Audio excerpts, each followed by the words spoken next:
Good morning, students. Today we will start our second chapter from the civics portion. Okay. First of all, I have shared with you all the syllabus of civics. Okay, the SST as a whole, but you will find 4 chapters in civics. Okay, one chapter has completely deleted, and some of the portion, or we can say one portion of this chapter, this democratic constitution in South Africa, has also been deleted. Okay, this portion has been removed from your syllabus. So our second chapter is constitutional design.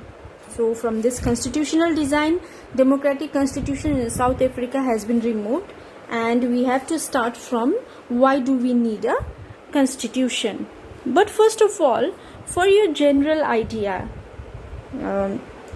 before starting why do we need constitution, I will give you the general idea of this first portion, democratic constitution in South Africa, because this one is the most important example. If we understood this constitution of South Africa, then only we will be able to understand why do we need a constitution. Okay, so in South Africa, Nelson Mandela, you must have heard about the name Nelson Mandela, right? Or if in case you haven't heard about his name, then please go to the school library. You will find many quotation written by Nelson Mandela. Okay, in our library also there are certain frames. Okay, so he was the first president of South Africa, the independent South Africa. What happened in South Africa is that during the 17th or 18th century, the European companies came to South Africa for the business purpose. Okay, so like in India, the Britishers came to India for the business purpose, right? Now then they started ruling the whole country. Similar is the case with South Africa also. The European countries, the white people came to South Africa for the business purpose, and gradually they controlled the whole country. Now they were in minority, obviously, because they were the outsiders, and the majority of the people of South Africa were blacks. So there were 3 types of people. One is white, the Europeans minority, and the majority were blacks, the South Africans, and there were brown people also, the Indians, who went there for the job or the employment issues. Okay, now these white people, they used to dominate the majority of blacks in South Africa. When there was a discrimination on the basis of the color, like you are black, you are South African, you are white, you are American, and you are brown, you are Indian. So if there is a discrimination like this on the basis of the color of your skin, then that is called the racial discrimination. So, or racial discrimination, another name of racial discrimination is apartheid.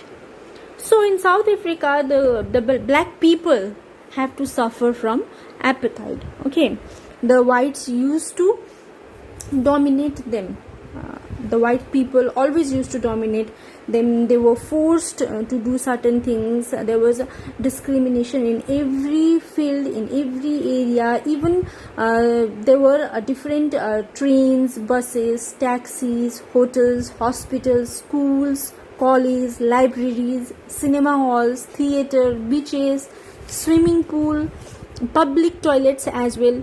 Everything were separate for the whites and the blacks. So this was the dominance of the white people, and the black people initially they were all of them were having this discrimination, but at some point they started revolt. The black also started revolt, because that was South Africa was their place, their own homeland, right? Outsider were dominating them. So the black people started their revolt. They wanted independence. They wanted to just throw away the system of whites. During that period, when there was this domination and all, Nelson Mandela, he was one of the leader of the black. He was the leader of that revolt. So the white people have put him in jail. Okay, the Nelson Mandela, he has been imprisonment for 28 years. He was in jail for 28 years. He has lost his youth life. 28 years, you can imagine. Okay, so for 28 years he has been under imprisonment. Then the black people have revolted. They started their revolt, and finally in the midnight of 26th April 1994, Nelson Mandela became a free man. He was discharged from the jail. Okay, then the South Africa, they started their own government. The white people were there, but in minority. And when the revolt has succeeded, the revolt, thousands and thousands of people has been killed during that revolt, but that was not a waste for the black people. They got their independence in South Africa. Then Nelson Mandela became the first president of New South Africa. But Nelson Mandela, they forgive the whites, the Nelson Mandela and the black, the leaders of the black. They appealed that the people, we have to forgive this white. Okay, these whites people, they just forgave them, and they wanted to have equality in all sphere, in all races, whether it's black, whether it's white or the brown. They wanted equality. The leaders of the black people, okay, the leaders of new democratic country, South Africa, they wanted equality. They wanted to forgive the white peoples who used to dominate them.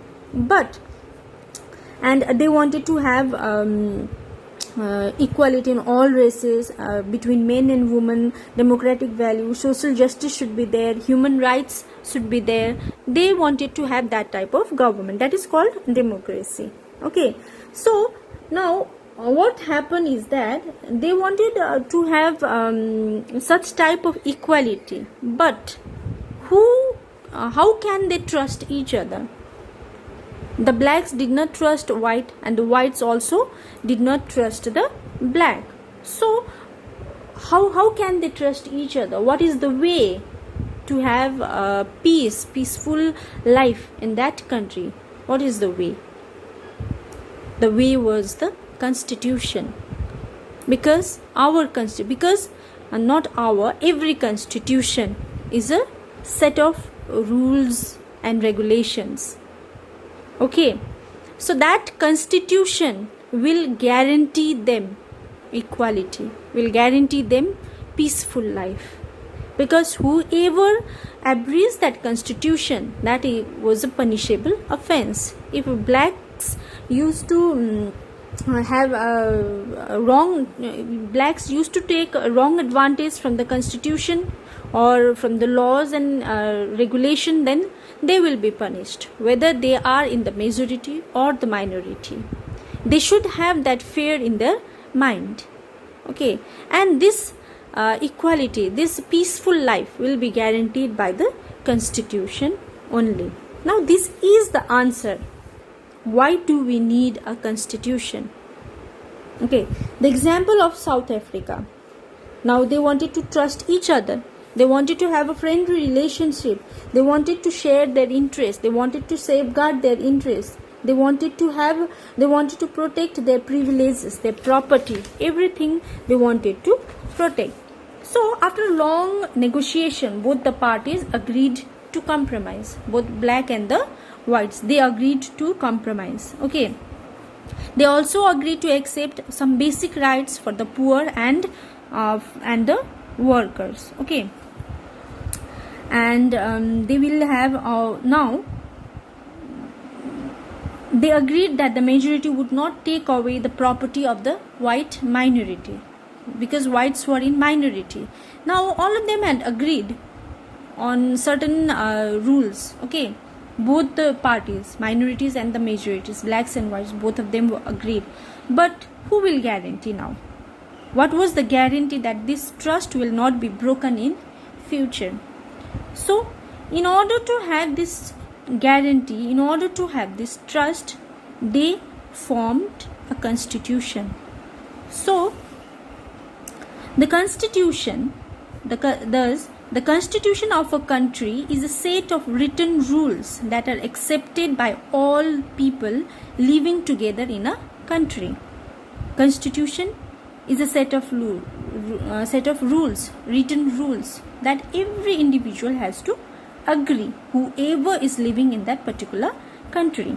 Constitution is the supreme law that determines the relationship among people living in a territory and the relationship between the people and the government. Only the constitution can guarantee.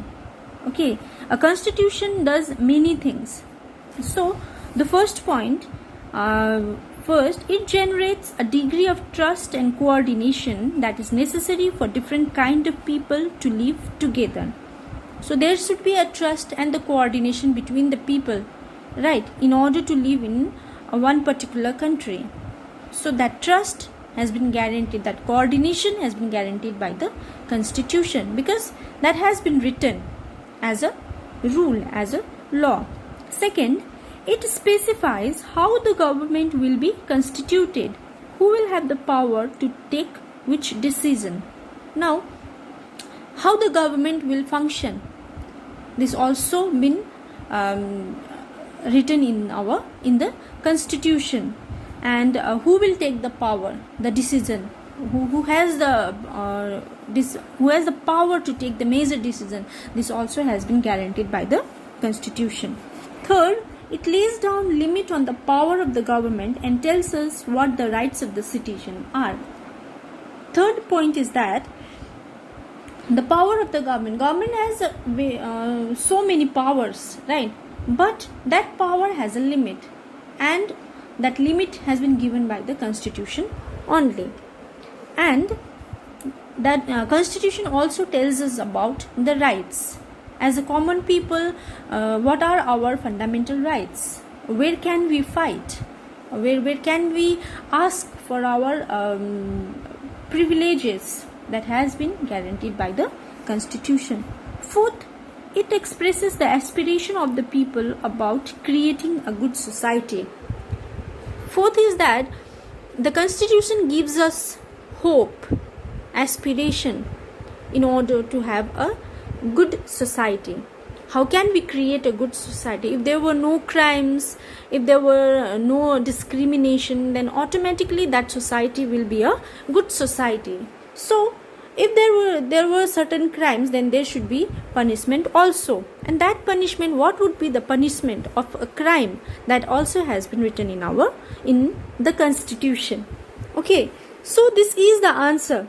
Why do we need constitution? These 4 points. Please see page number 44 in your book. You will find first, second, third, fourth. These 4 points are your answer. Why do we need the constitution? So because this example was important, the example of South Africa was important because there was no constitution initially. The whites used to dominate the black ones. Okay, there was a racial discrimination, there was apartheid. So after the revolt, when blacks came into power, they wanted to forgive the whites, but there was no trust. Nothing was there. No one can trust each other. So in order to have that trust, in order to have a peaceful life, they needed certain things.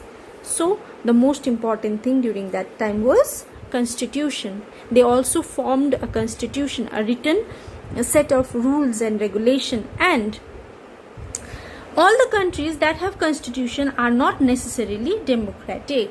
So whichever country has constitution, we cannot say that those countries are democratic country. Constitution, any country can have a constitution. Okay, but all the countries that are democratic will have constitution. But all the countries, whichever country is following democracy, they should have a constitution. Without constitution, democracy is not possible. So in order to have democracy, constitution is required. Constitution is very, very important. Similarly, there are certain examples. After the War of Independence against Great Britain, the American gave themselves a constitution. So after the war with Great Britain, American formed their constitution. After the revolution, the French people approved a democratic constitution. There was a revolution also in France. So after that revolution, they formed their constitutions. Another example, India. After we got independence from the Britishers, we formed our constitution, right? Since then, it has become a practice in all democracies to have a written document or a written constitution. So it is in a democratic country, in order to rule a democratic country, in order to function a democratic country, constitution is very, very important. This is the reason why do we need constitution. We need constitution for the betterment of our life, for peaceful life. The constitution guarantees fundamental rights of the people. Constitution guarantees the limits of the government. Constitution guarantees cooperation and trust between the people or between common people and the government. Constitution guarantees the aspiration of a good society. Constitution guarantees the laws that has to be followed in a country. So the answer, why do we need constitution? Just you have to read these 4 points, okay? You will get to know. We will stop here today. In our next class, we will discuss about the making of the Indian Constitution.